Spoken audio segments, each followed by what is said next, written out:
grande salle de conférence du site universitaire de Hawaï de l'Université nationale d'agriculture du Bénin a accueilli ce jeudi 27 novembre 2025 la brillante soutenance de thèse de Bernardin Diossou portant sur les pratiques agroécologiques dans les exploitations agricoles du sud de Bénin. Devant un jury international composé d'éminents enseignants-chercheurs du Togo, du Sénégal et du Bénin, le candidat a défendu avec aisance et rigueur scientifique sa thèse. Pour ce faire, le jeune chercheur a mobilisé une approche méthodologique mixte, combinant analyse qualitative des perceptions et caractéristiques des innovations, ainsi qu'une analyse quantitative fondée sur l'outil TAP de la FAO et sur les modèles économétriques avancés. À l'issue d'une présentation claire, méthodique et enrichie par des échanges pertinents avec le jury, Bernardin Diossou a convaincu l'ensemble des membres de la qualité et de la pertinence scientifique de ses travaux. Le jury, après délibération, a décerné au candidat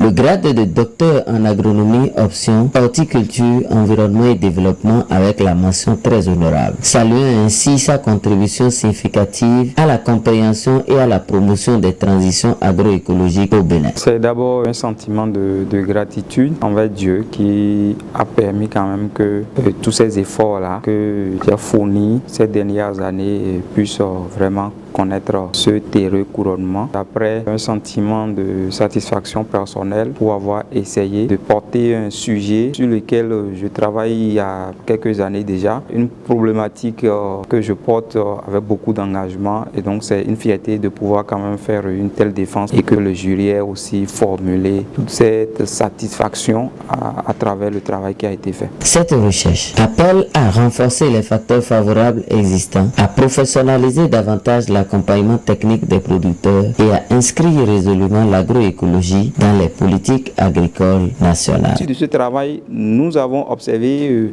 nous avons pu établir des caractéristiques. On a fait une caractérisation des exploitations qui sont avancées, qui sont moins avancées, qui font telle ou telle pratique. Ça, c'est un résultat intéressant qui permet aujourd'hui de dire dans telle zone-là, de façon ponctuelle, voilà l'outil qui a été utilisé et voilà comment on peut évaluer l'utilisation des pratiques agroécologiques. Ensuite de ça, on a cherché à comprendre qu'est-ce qui fait que les pratiques-là, bien que certains reconnaissent que c'est de bonnes pratiques, n'arrivent pas à les mettre en œuvre dans leur exploitation. Et à ce niveau-là, nous avons relevé beaucoup d'obstacles.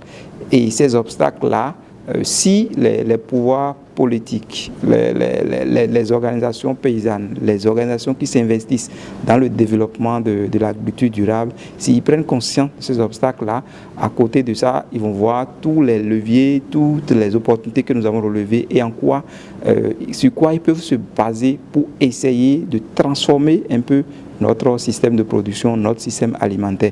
Parce que ce qui est intéressant, ça ne concerne pas seulement les producteurs, ça concerne toute la population parce qu'il y a un enjeu de sécurité alimentaire, il y a un enjeu de nutrition, il y a un enjeu de santé et d'environnement. Parce que beaucoup de pratiques contribuent à dégrader la qualité de notre vie en termes de santé, à dégrader la qualité de notre environnement également. Et donc c'est important de commencer par réfléchir beaucoup plus profondément comme ce que nous avons fait sur les pratiques agroécologiques pour voir par quel bout commencer par essayer de changer les choses. Je crois que c'est le début d'une autre aventure en termes de recherche et action participative et j'espère que les temps à venir, nous pourrons nous mettre sur des sujets beaucoup plus d'intérêt.